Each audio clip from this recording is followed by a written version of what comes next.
Hello learners, आज के इस वीडियो में हम कवर करेंगे क्लास 11 चैप्टर 1 एक्सरसाइज 1.3 के क्वेश्चन नंबर 5 से लेके क्वेश्चन नंबर 9 तक। Let's start.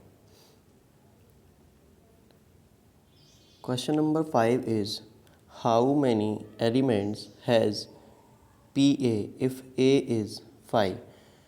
तो हमें इसमें फाइंड करना है कि अगर ए एक एम्प्टी सेट है तो इस सेट में number of elements power set में कितने होंगे, इसको फाइंड करना है। तो इसके लिए एक बेसिक फार्मूला है। पी ए को फाइंड करने के लिए फार्मूला लगाते हैं 2 power m, where m is the number of element present in any set. तो यहाँ पर हम पी ए का फार्मूला लगाएंगे तो यहाँ पर नंबर ऑफ़ एलिमेंट है 0, क्योंकि जो एम्प्टी सेट होता है उसमें कोई भी एलिमेंट नहीं होता है। तो किसी की पावर 0 होने पर उसकी वैल्यू 1 हो जाती है। तो इसमें सिर्फ एक ही इसका एलिमेंट होगा। मींस अगर हम इस पावर सेट में देखेंगे तो इस सेट के अंदर हमें एक कर्ली ब्लैंक ब्रैकेट लगाना पड़ेगा, ये इसका सबसेट होगा।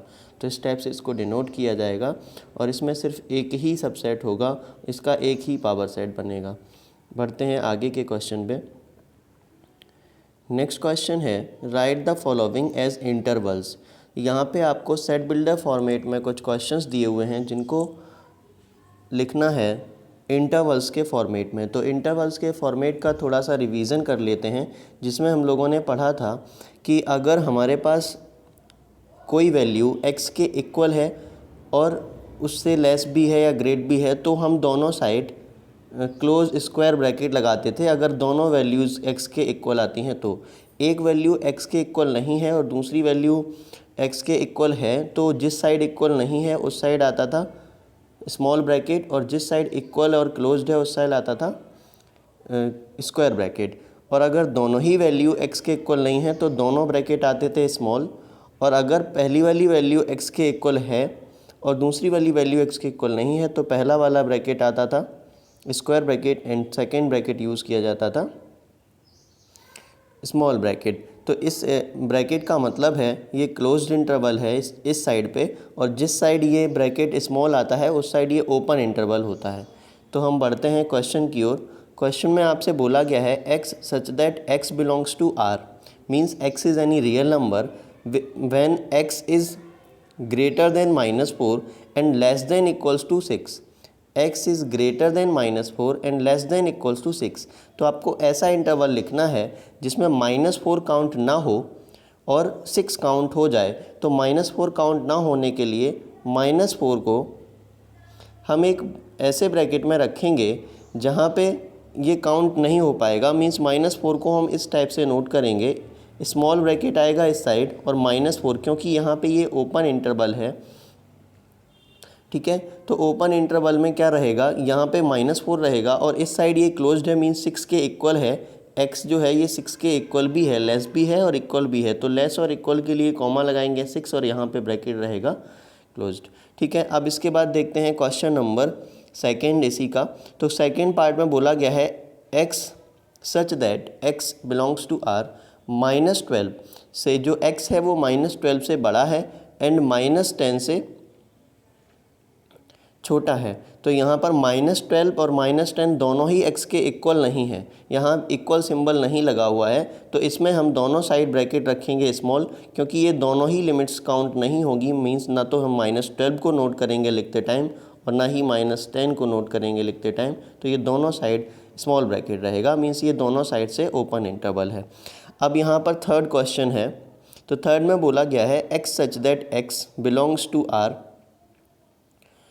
x is greater than equals to 0। It means ये फर्स्ट साइड में इंटरवल क्लोज्ड है, x की वैल्यू जो है वो 0 के इक्वल भी है और 0 से बड़ी भी है और लेस देन 7 है। तो 7 के बाद यहाँ पे स्मॉल ब्रैकेट आएगा, क्योंकि इस साइड ये ओपन इंटरवल रहेगा। अब इसके बाद देखेंगे फोर्थ में। तो फोर्थ वाले क्वेश्चन में देखेंगे x such that x belongs to r। तो यहाँ पर x की जो वैल्यू है वो 3 के इक्वल भी है और 3 से ग्रेटर भी है। ऐसे ही यहाँ पे जो x की वैल्यू है वो 4 के इक्वल भी है और 4 से ग्रेटर भी है। इट मीन्स दोनों साइड क्लोज रहेगा और दोनों वैल्यूज़ काउंट होंगी। मीन्स इसमें हम 3 भी लिख सकते हैं इस वाले को रोस्टर फॉर्मेट में लिखते टाइम, और यहाँ 4 भी लिख सकते हैं। तो यहाँ पर हम करेंगे दोनों साइड स्क्वायर ब्रैकेट आएंगे और स्क्वायर ब्रैकेट में लिखेंगे 3, 4, क्योंकि ये बोथ साइड क्लोज इंटरवल है। ठीक है, इसी के साथ ये 6 क्वेश्चन कंप्लीट हो गया है। आगे क्वेश्चन नंबर 7 पर पढ़ते हैं। तो क्वेश्चन नंबर 7 में इन्हीं क्वेश्चन को सेट बिल्डर फॉर्मेट में लिखना है। तो सेट बिल्डर फॉर्मेट में लिखते टाइम ध्यान रखना है कि जो लिमिट में स्मॉल ब्रैकेट्स लगे होंगे मीन्स ओपन इंटरवल होंगे वो काउंट नहीं होंगे, और जिस साइड स्क्वायर ब्रैकेट होगा वो वाला इंटरवल काउंट होगा। तो हम फर्स्ट वाले क्वेश्चन को समझते हैं पहले। क्वेश्चन नंबर 1 में बोला गया है ओपन इंटरवल है बोथ साइड -3, 0 है। तो -3, 0 को हमें सेट बिल्डर फॉर्मेट में लिखना है। तो हम सेट बिल्डर में ऐसे लिखेंगे x such that x belongs to real number, क्योंकि इसमें रियल में पॉजिटिव भी हैं नेगेटिव भी हैं, कॉमा अब यहाँ पर जो x है उसकी वैल्यू किससे ग्रेटर है किससे इक्वल है। तो यहाँ देखेंगे x की वैल्यू जो है वो -3 से तो ग्रेटर है। ठीक है, अब ये x के इक्वल नहीं है क्योंकि यहाँ पर क्लोज इंटरवल नहीं है। तो ये x की वैल्यू -3 से ग्रेटर है, तो हमने लगा दिया -3 इज़ लेस देन x, यानी कि x इज़ ग्रेटर देन -3, और 0 से ये वैल्यू छोटी रहेगी तो यहाँ पर आ जाएगी लेस देन और लास्ट में 0। ठीक है, यहाँ 0 आ जाएगा और ये आपका जो कर्ली ब्रैकेट है यहाँ क्लोज हो जाएगा। ये सेट बिल्डर फॉर्मेट में लिखते टाइम यहाँ पे ये सारी चीज़ें क्यों लिखी गई, ये सिंबल कैसे आए, ये इन ब्रैकेट्स को देखने के बाद आए। ब्रैकेट्स में देखा गया कि यहाँ पर ये ओपन इंटरवल रहेगा मीन्स -3 काउंट नहीं होगा क्योंकि इधर स्मॉल ब्रैकेट आ रहा है, और यहाँ भी 0 काउंट नहीं होगा क्योंकि यहाँ भी स्मॉल ब्रैकेट आ रहा है। तो दोनों साइड से ये ओपन रहा। अब हम क्वेश्चन नंबर 2 को देखते हैं। क्वेश्चन नंबर 2 में बोला गया है 6 है और 12 है और बोथ साइड ये स्क्वायर ब्रैकेट आ रहे हैं, मीन्स यहाँ पे क्या होगा कि दोनों साइड की लिमिट काउंट होगी। तो यहाँ पर हम लिखेंगे curly bracket x such that, second है ये first, x such that x belongs to r where comma x जो है वो 6 से ग्रेटर है और 6 के इक्वल भी है। ठीक है, x की वैल्यू 6 से ग्रेटर है और 6 के इक्वल भी है क्योंकि यहाँ पे स्क्वायर ब्रैकेट आ रहा है, और यहाँ पे जो लेस है जो वैल्यू है वो लेस देन 12 है और 12 के इक्वल भी है क्योंकि बोथ साइड जो स्क्वायर ब्रैकेट है क्लोज्ड आ रहा है। तो यहाँ पर हम इसको कर्ली ब्रैकेट को क्लोज कर देंगे। तो ये वैल्यू लिखी जाएगी x such that x belongs to r where x is greater than equals to 6 and less than equals to 12। अब क्वेश्चन नंबर 3 देखते हैं। थर्ड पार्ट में बोला हुआ है कि पहले जो स्मॉल ब्रैकेट लगा हुआ है इट मीन्स इधर ये ओपन रहेगा, फिर लगा हुआ है 12, इसका मतलब ये इक्वल रहेगा। तो इसको कैसे लिखेंगे, इसको लिखते time x such that x belongs to r comma अब जो x की वैल्यू है, ठीक है, वो x की कैसी वैल्यू है, यहाँ पे पहली वैल्यू है वो x इज़ ग्रेटर देन 6 तो दिख रहा है क्योंकि 6 दिखाई दे रहा है और उससे बड़ी वैल्यू गई हैं सारी, तो x इज़ ग्रेटर देन 6 हो गया। पर यहाँ पर ये क्लोज ब्रैकेट नहीं आ रहा है, इट मीन्स यहाँ हम इक्वल का सिंबल नहीं लगाएंगे, अब लगाएंगे less than equals to 12। Means ये 6 से ग्रेटर तो है पर 12 से लेस है और इक्वल भी है 12 के, और यहाँ पर कर्ली ब्रैकेट क्लोज हो जाएगा। तो यहाँ ये क्वेश्चन नंबर 3 तक कंप्लीट हो गया है, पार्ट 3 तक।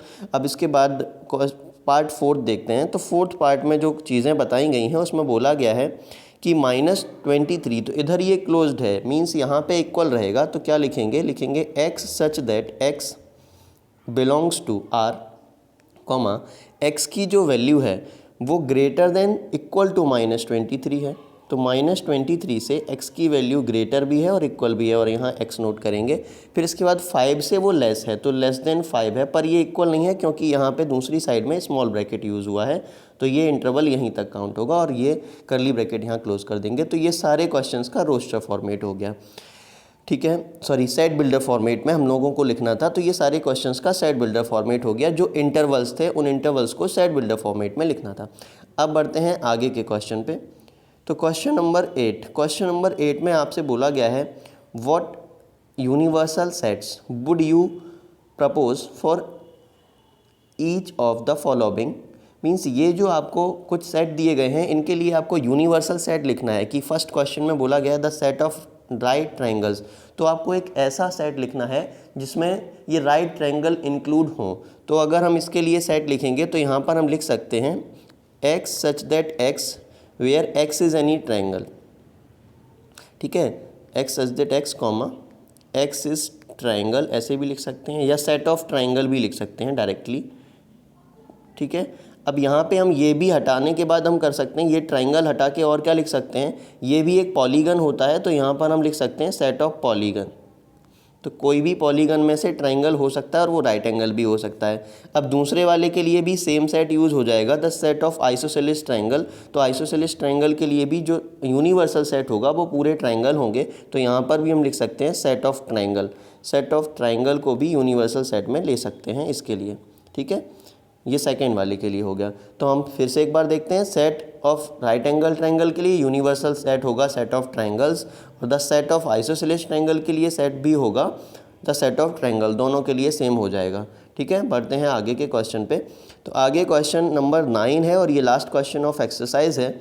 इसमें आपसे बोला गया है given set A, B and C, 3 sets are given, which of the following may be considered as universal set for all the 3 sets A B C। तो ये आपको इजीली आ जाएगा। मींस अगर हम यूनिवर्सल सेट देखते हैं किसी भी सेट के लिए, तो जो सेट ऊपर गिवन है ये सारे सेट का जो सुपर सेट होगा, ठीक है। मींस इन सबसेट फॉर्मेट में लिखे हुए हैं ये, इन सारे सेट का जो सुपर सेट होगा वही इन सब के लिए यूनिवर्सल सेट होगा, अदरवाइज़ कोई भी सेट यूनिवर्सल सेट नहीं हो सकता।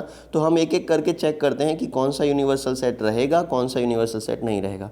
अगर हम फर्स्ट वाले की बात करते हैं, तो फर्स्ट वाले का में अगर हम देखते हैं तो इसको हम P से लेट कर ले रहे हैं, जितने भी सेट हैं P से, ठीक है। तो ये हम मान ले रहे हैं कि P वैल्यू है। अगर हम यहाँ देखते हैं तो यहाँ हमें दिख रहा है A is subset of P है, ठीक है।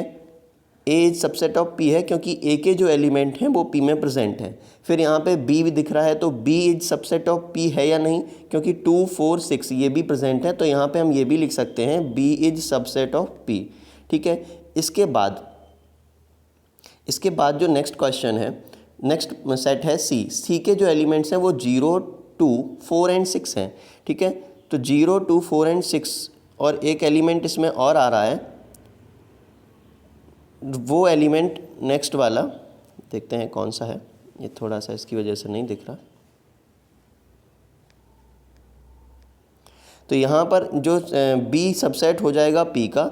फिर अगर हम बात करते हैं C, तो C में एक एलिमेंट है 8, ये 8 इसमें प्रेजेंट नहीं है, तो इसका मतलब ये है कि C जो है वो सबसेट नहीं होगा P का। इसको हमने P लेट किया था। तो यहाँ A is subset of P है, B is also subset of P है, but C is not a subset of P। तो यहाँ पर ये यूनिवर्सल सेट नहीं हो सकता, ये वाला फर्स्ट वाला। अब सेकेंड वाला फाई अकेला है, तो फाई अपना सबसेट तो है, पर ये इनमें से कोई भी फाई का सबसेट नहीं होगा। तो यहाँ पर हम लिखेंगे A is not subset of phi, B is also not subset of phi and C is also not subset of phi. तो यहाँ ये भी जो है वो क्या नहीं होगा, यूनिवर्सल सेट नहीं होगा ऊपर गिवन सेट्स के लिए। फिर हम देखते हैं नेक्स्ट को। नेक्स्ट में आपसे बोला गया है 0 से लेकर 10 तक के डिजिट हैं इसमें। तो यहाँ पर हम देखते हैं क्या ये, इसको हम ले रहे हैं Q, ठीक है। तो यहाँ A देखते हैं, A is subset of Q दिख रहा है क्योंकि A के जो एलिमेंट हैं वो सारे Q में प्रेजेंट हैं। ऐसे ही B is also subset of Q दिख रहा है क्योंकि B के जो एलिमेंट हैं वो सारे Q में प्रेजेंट हैं। अब हम देखते हैं C, तो C में एलिमेंट प्रेजेंट हैं 0 2 4 6 एंड 8। तो 0 2 4 6 एंड 8 ये भी सारे Q में प्रेजेंट हैं, तो C is also subset of Q।